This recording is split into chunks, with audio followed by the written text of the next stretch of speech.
may magagawa pa tayo.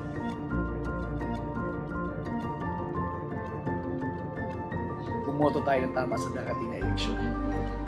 Huwag kalimutan na bumoto ng isang party list para makatulong tayo sa mga sektor na madalas na hindi naririnig. Mga katutubo, manggagawa, kabataan, senior citizens at iba pang kasalaylayan. Ang inyong boto ay ang kanilang boses.